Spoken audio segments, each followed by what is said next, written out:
Ada beberapa tips dan trik cara supaya Bulog kita ya tidak mudah ditempel kompetitor. Mempersulit lah, kita persulit ya. Ya dong, namanya kompetisi bisnis ya. Kita pasti akan menghadang mereka gitu ya.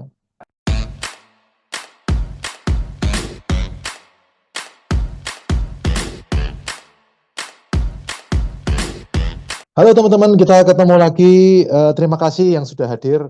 Wah, siapa aja nih? Banyak nih kayaknya pesertanya.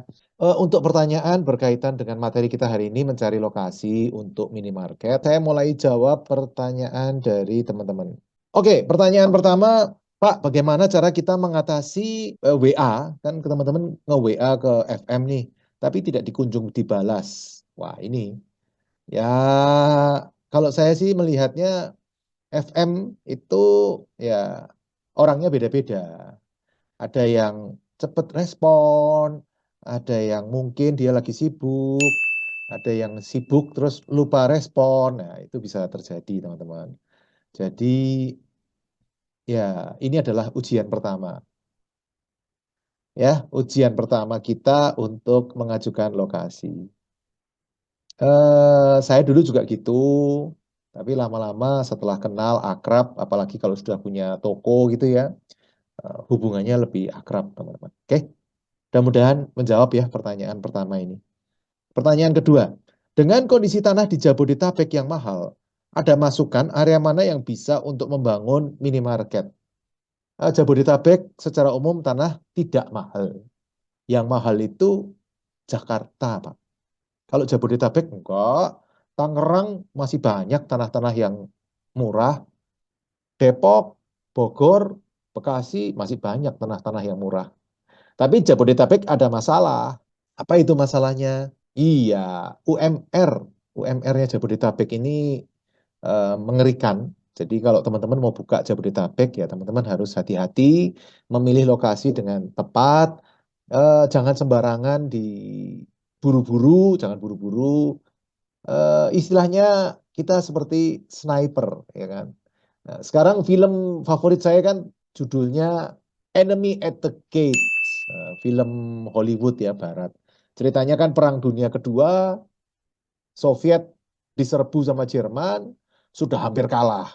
Wah, pasukan Soviet habis banyak sekali, meninggal banyak sekali, gugur banyak sekali. Nah, ada satu pemuda dari Siberia dikirimkan sebagai relawan ke medan pertempuran ini.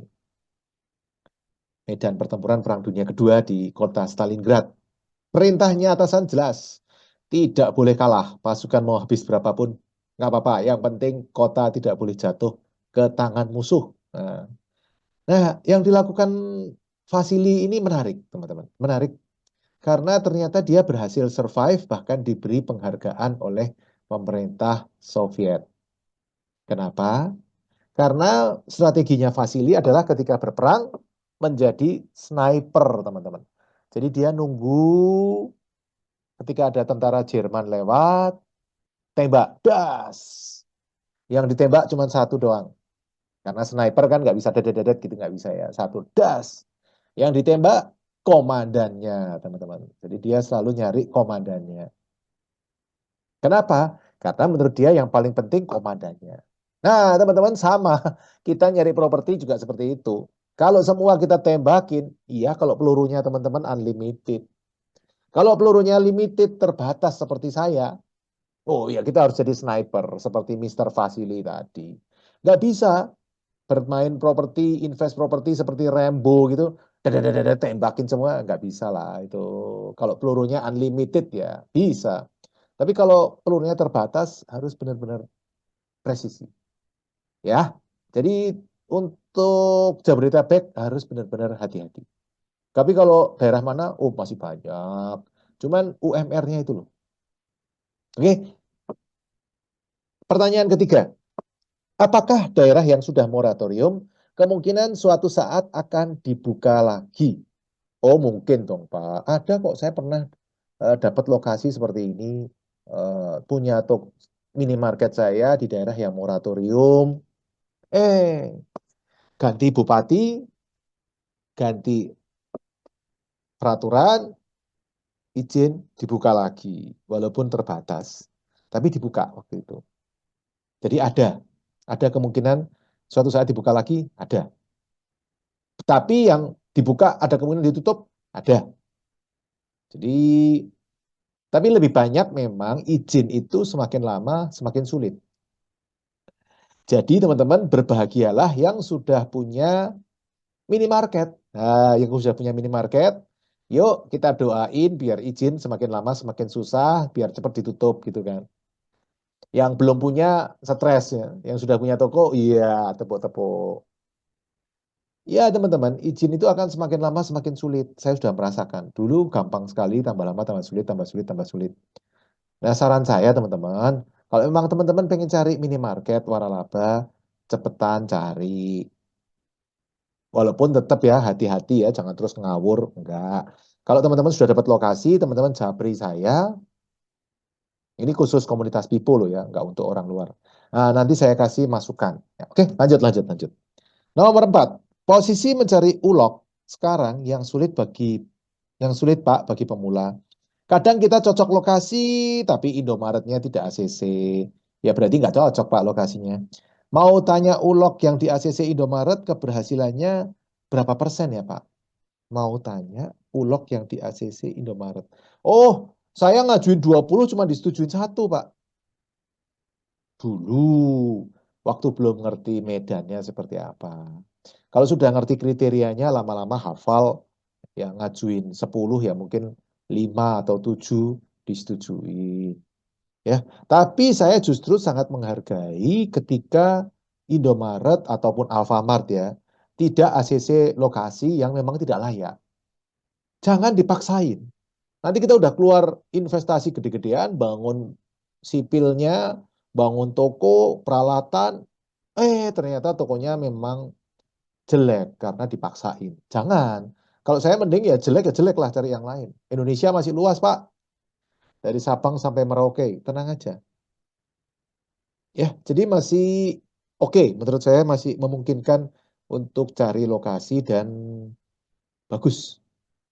Oke, bagaimana membina hubungan baik dengan FM? Banyak cara, Pak.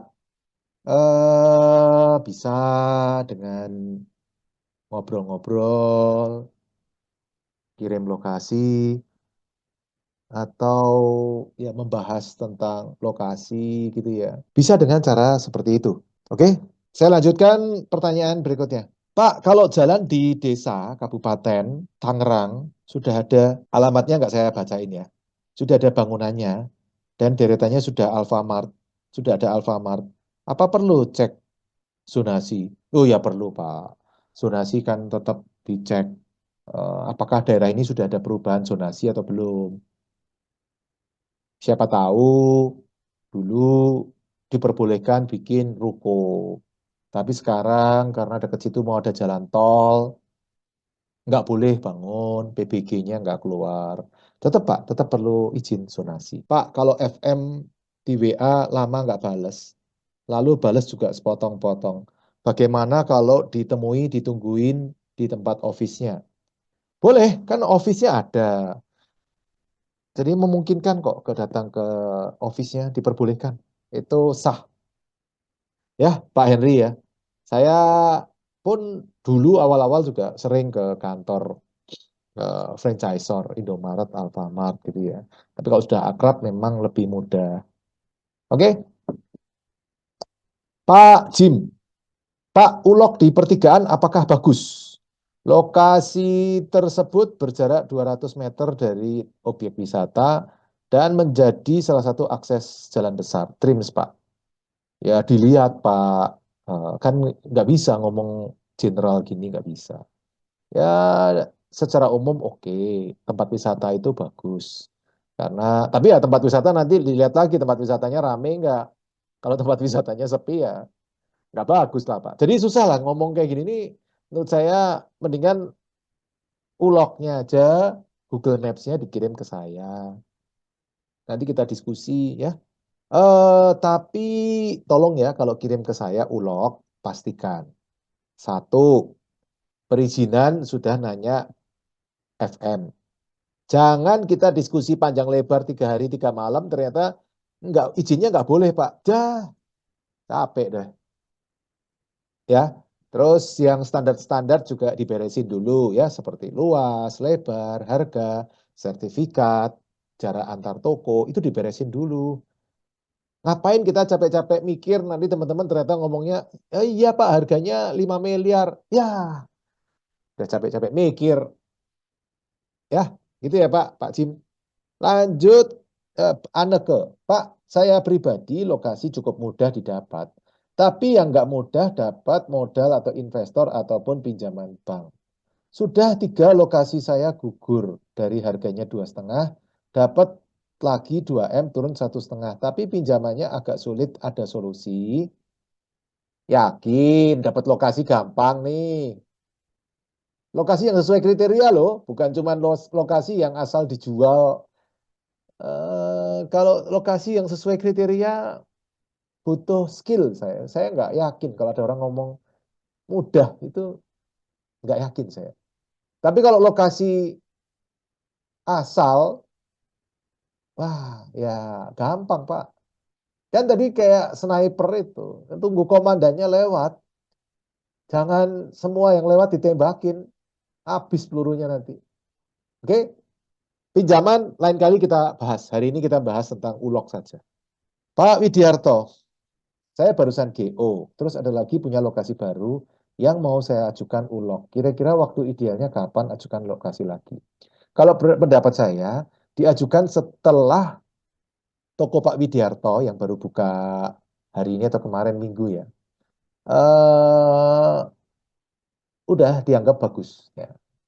Kalau sudah dianggap bagus, profitnya bagus, ya mulai bergerak lagi. Tinggal ya kayak kemarin member Pipo, Pak Kasno, begitu pembukaan, SPD bagus ya. Saya bilang, oh udah tinggal aja itu nyari yang lain aja itu.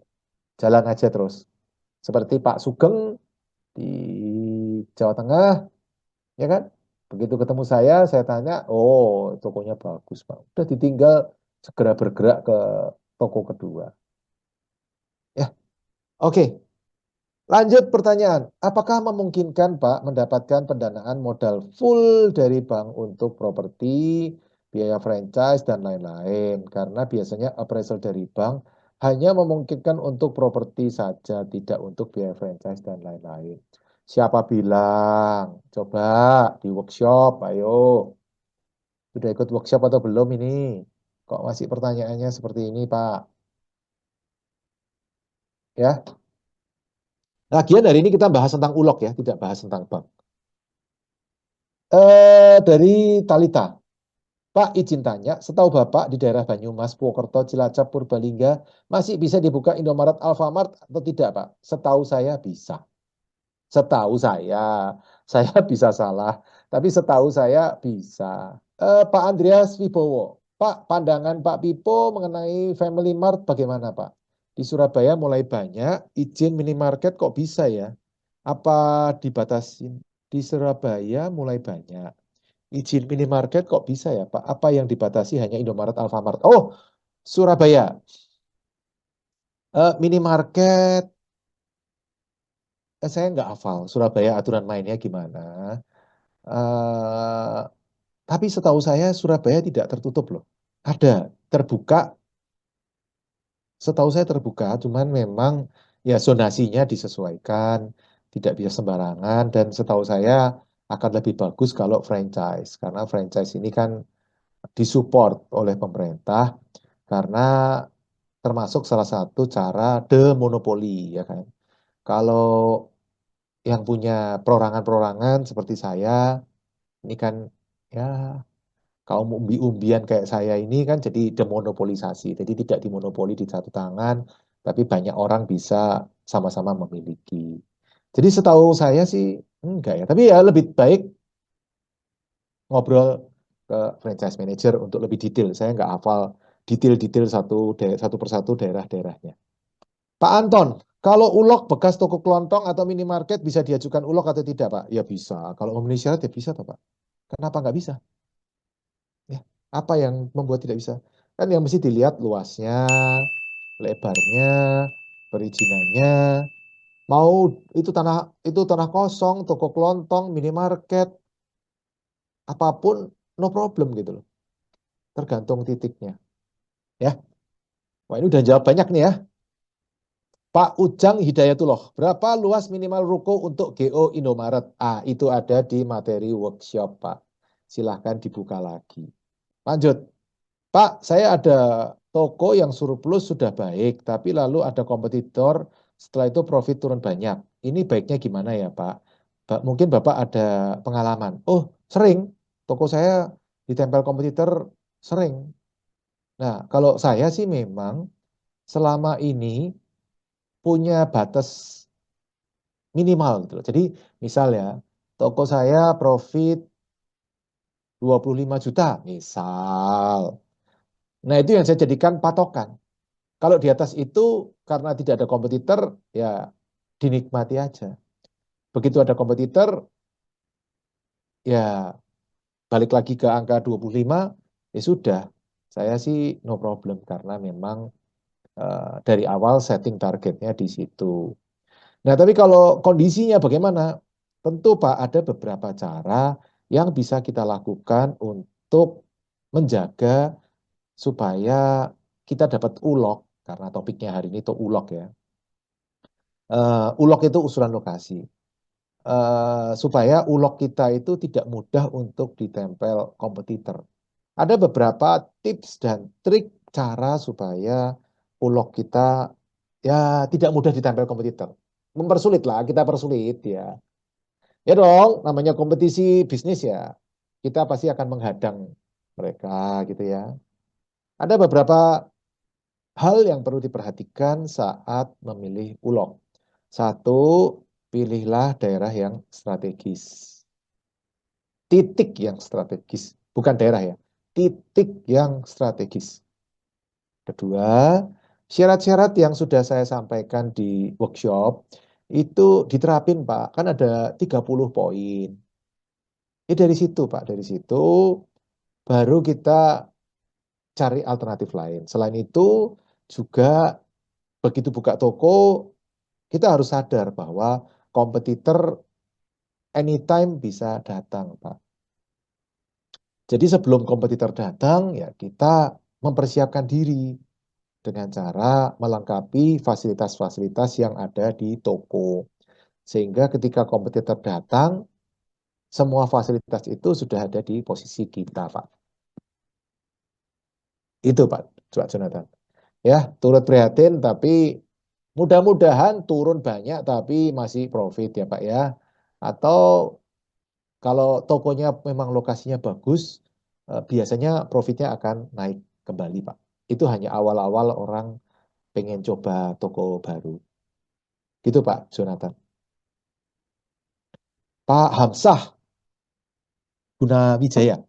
Pak Mipo, kalau ulok bagus itu kayak kriteria gimana, Pak? Nah, harga per meter berapa? Wah, ini kan ada di workshop, Pak. Yang murah atau harganya masih oke terhadap bisnis Indomaret.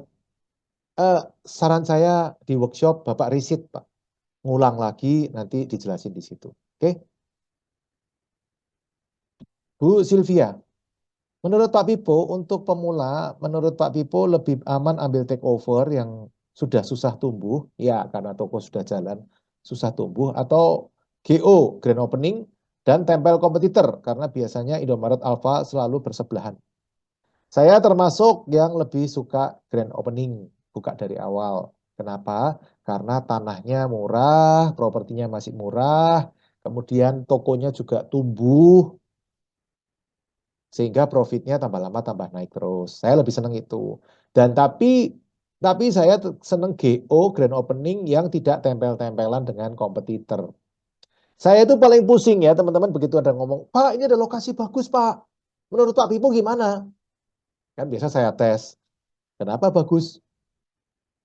Nah ini jawaban yang bikin saya paling pusing. Sebelahnya ada Indomaret Pak, sebelahnya ada Alfamart. Nah, itu mah bukan bagus, Pak. Menurut saya malah jelek.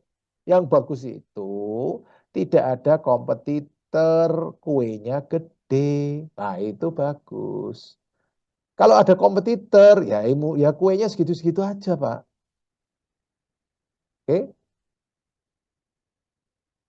mudah-mudahan menjawab Bu Sylvia. Karena untuk GO di wilayah tanpa kompetitor sepertinya perlu skill, jam terbang, dan pastinya modal lebih kuat ya, Pak. Enggak.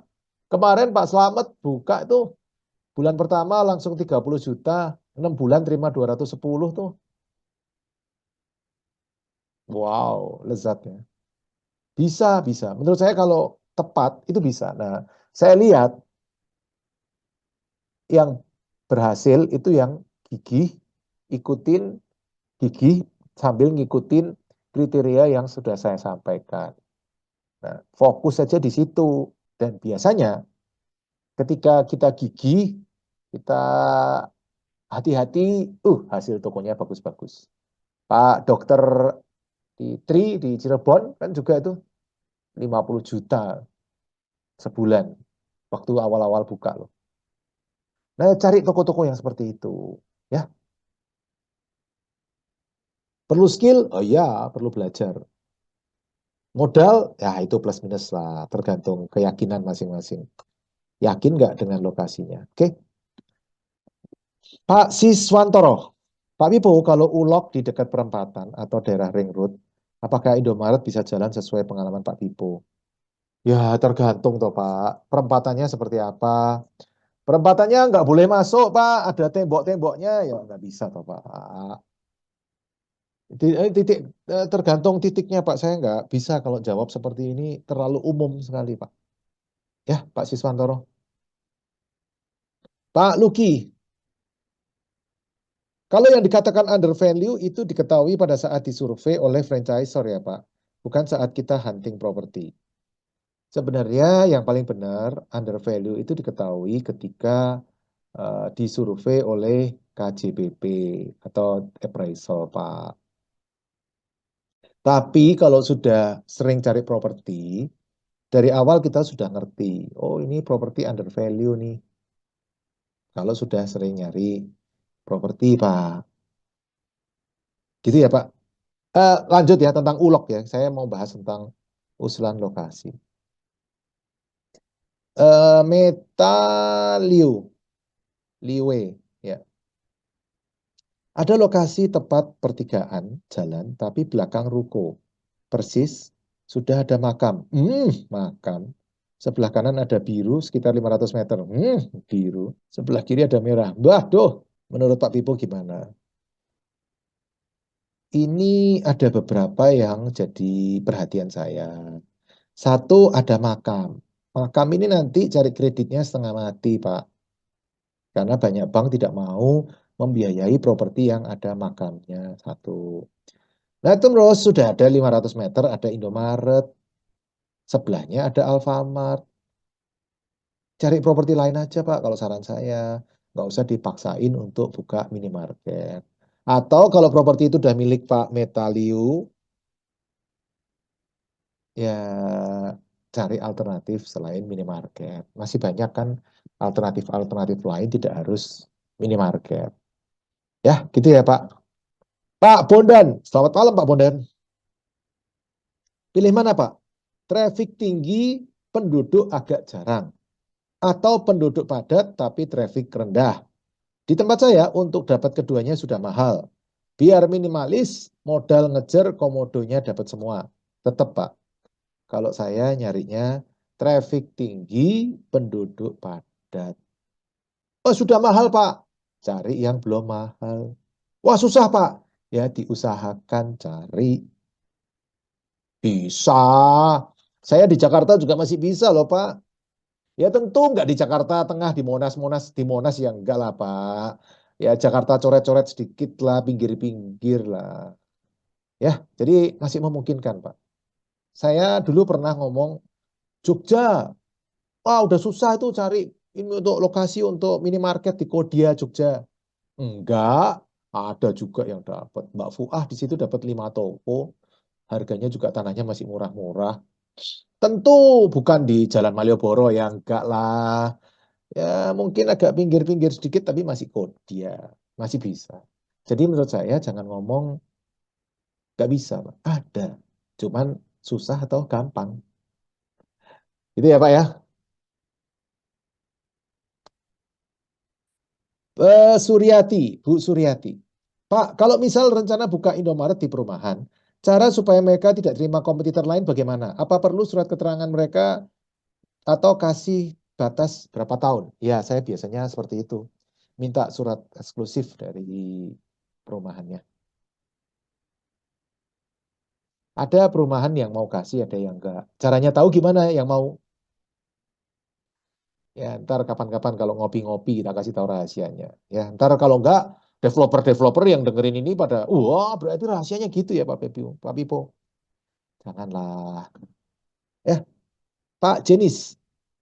Pak Pipo, apakah disarankan jika kita membuka GO di satu titik, misal IDM, lalu kita juga membuka kompetitor AFM di dekat situ supaya kuenya tetap kita. Waduh, santai aja Pak, rezeki nggak akan ketuker Pak. Buka satu aja. Ya, supaya nggak ditangkap kompetitor, kita buka lagi di situ. Tenang Pak, kalau ketika tokonya masih jelek, kompetitor nggak mau datang. Nah, kalau sudah bagus gimana Pak? Nah, kita cari lokasi di dekat situ, tapi yang nggak nempel toko kita. Jadi makan salah satu kue yang besar gitu. Saya ada toko satu model seperti ini. Satu di dalam perumahan, satunya di pintu perumahan. Ada saya, ada model seperti ini. Tapi dua-duanya sama merek, satu merek yang saya buat, bukan beda merek. Oke, Pak Jenis, mudah-mudahan menjawab Pak Jenis. Pertanyaannya banyak nih, teman-teman. Bolehkah ulok di desa, misal jalan antar desa? Boleh. Kita ambil sawah, tanah sawah dekat jalan yang masih jarang gedungnya. Gedung nggak masalah, Pak. Yang penting ada orang yang lewat situ nggak? Iya dong, Pak. Nah, kalau kita nyarinya di tengah sawah ya susah, Pak. Nanti nggak ada yang belanja, Pak. Ya, tapi intinya kalau pertanyaannya jalan antar desa, boleh. Tanah sawah, hati-hati karena perizinannya itu tidak mudah, perlu step-step untuk bisa bangun minimarket. Itu perlu tahapan. Oke, jadi nggak, saya pernah dapat tanah sawah, itu nanti harus pengeringan dulu, butuh waktu, terus ada izinnya, repot. Udah hampir pertanyaan, udah hampir selesai nih ya. Kalau pertanyaan selesai kita tutup. Pak Martin, tapi bila ada suatu wilayah padat penduduk yang aksesnya hanya ada 3 jalan menuju daerah tersebut. Di daerah padat penduduk tersebut sudah ada 2 Indomaret, 1 Alfamart. Apabila saya buka di jalan akses menuju daerah tersebut, apakah bagus? Pak, mesti melihat titik, Pak. Nggak bisa ini ngomong seperti ini. Susah, Pak. Bayanginnya susah. Lebih enak kirim Google Maps, Pak Martin. Nanti kita diskusi. Oke? Tapi ingat loh Pak Martin, bersihin dulu yang basic-basic. Seperti perizinan bisa nggak luas, lebar, harga, surat-surat sertifikat, jarak kompetitor. Itu diberesin dulu Pak. Supaya kita pembicaraannya eh, bisa mengerucut gitu loh Pak, ada hasilnya. Ya. Pak Irfan, Pak Pipo, saya ada lokasi di Jakarta Selatan. Waduh, saya sudah lajukan ke Indomaret dan Alfamart. Semuanya sudah oke, tapi masih menunggu persetujuan dari BM. Memang ada Indomaret dan Alfa terdekat di bawah 500 meter, tapi di sekitar Ulok yang saya merupakan pemukiman padat. Kira-kira kenapa proses izinnya lama sekali? Wah, saya nggak tahu, Pak.